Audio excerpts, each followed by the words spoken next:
તો નમસ્કાર ખેડૂત મિત્રો, જો શું તમે રાસાયણિક ખાતર અત્યારે નાખો છો પણ હાલની પરિસ્થિતિ પ્રમાણે આપને પેલા જેવું રિઝલ્ટ નથી મળતું અને ઉત્પાદન દિવસે ને દિવસે ઘટતું જાય છે. તો એનામાંથી બહાર આવવા માટે શું કરવું જોઈએ કે ખેડૂત મિત્રો ઘણા એવું કહે છે કે છાણિયું ખાતર નાખવું છે, પણ અત્યારે છાણિયું ખાતર ક્યાંય અવેલેબલ બહુ ઓછું થાય છે. પ્લસ કે જે છાણિયું ખાતર બહારથી આપણે લઈએ વેચાતું એ પણ આપણે મોંઘું પડે છે. તો હવે શું કરવું કે આપણે જે જમીનની ફળદ્રુપતા જળવાઈ રહીએ અને આપણે પૂરતું ઉત્પાદન મળે. તો એના એક છાણિયા ખાતરના ઓપ્શન માટે અત્યારે માર્કેટમાં છેલ્લા 2 થી 3 વર્ષથી ધૂમ મચાવતી એવી પ્રોડક્ટ છે કે ભૂમિરક્ષા મિક્સ લીંબોળી ખોળ. બરાબર, તો ભૂમિરક્ષા મિક્સ લીંબોળી ખોળમાં કેટલી વસ્તુઓ કંપની આપે છે. તો એમાં ટોટલ 6 વસ્તુઓ આવે છે.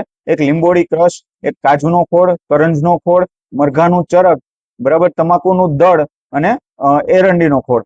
તો આટલી વસ્તુ એક જ થેલીમાં એ લોકો આપે છે અને જેનું પ્રમાણ છે, જો તમે બકાલામાં આ વસ્તુ વાપરતા હોય તો 1 વીઘે 1 થેલી. અને જો તમે સામાન્ય પાકો જેવા કે આપણે રોકડીયા પાકો છે કે કપાસમાં વાપરતા હોય, મગફળીમાં વાપરતા હોય, મકાઈમાં વાપરતા હોય, તો એ બધામાં તમે કઈ રીતના નાખી શકો છો કે 1 એકરે 1 થેલી નાખી શકો છો.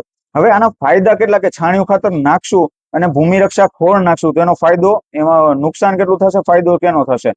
તો પેલી ગણતરી કે આપણે જયારે છાણિયું ખાતર નાખીએ છીએ, જો પૂરેપૂરું કોહવાયેલું ન હોય, સડેલું ન હોય, તો એના નુકસાન કેટલા થાય છે. પેલા તો એમાં ફૂગનો પ્રશ્ન વધારે રહે છે. જ્યાં છાણિયું ખાતર નાખેલું હોય ત્યાં ફૂગનો પ્રશ્ન વધારે રહે છે. અને એની સાથે શું થાય છે કે જમીનજન્ય જીવાતો છે એનો પણ વધારો થાય છે. તો આ બધી વસ્તુથી દૂર થવા માટે આપણે મિક્સ લીંબોળી ખોળ વાપરીએ છીએ. તો મિક્સ લીંબોળી ખોળમાં આમાં જે 6 વસ્તુ આપી છે એમાં તમાકુનું દળ અને લીંબોળીનો ક્રશ, આ શું કરશે કે તમારે જમીનની જે જીવાતો છે એને દૂર કરશે.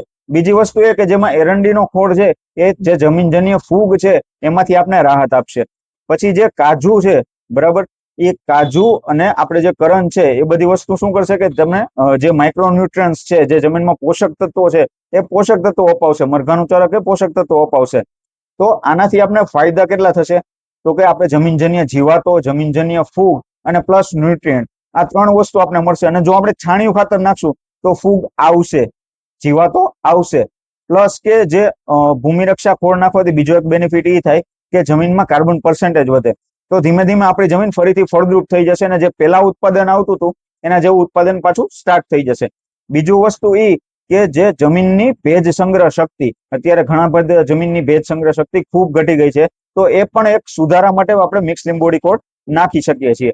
જનરલી ખેડૂતોને પ્રશ્ન એ રીતના હોય છે કે રાસાયણિક ખાતર અત્યારે ખેડૂતોએ પુષ્કળ વાપરેલું છે, તો એના જે અનઅવેલેબલ ફોર્મ છે કે જે આપણે છોડવો લઈ નથી શકતો એને અવેલેબલ ફોર્મમાં ફેરવવા એને કાર્બનની જરૂર હોય છે, જેને આપણે CN રેશિયો તરીકે જાણીએ છીએ. બરાબર, તો એ કાર્બન આપણે મળશે ક્યાંથી તો કે કાં તો છાણિયા ખાતરમાંથી કાં તો આ મિક્સ લીંબોળી ખોળમાંથી. પણ છાણિયા ખાતરના નુકસાનને આપણે અવગણીએ અને મિક્સ લીંબોળી ખોળનો ઉપયોગ કરીએ તો આપણે ફરતી તરફથી ફાયદો જ થશે. તો જે ભૂમિરક્ષા છે એ ભૂમિરક્ષા જ કેમ, બરાબર, બીજા માર્કેટમાં ઘણા લીંબોળી ખોળ આવે છે, એવું નથી કે આ એક જ કંપની.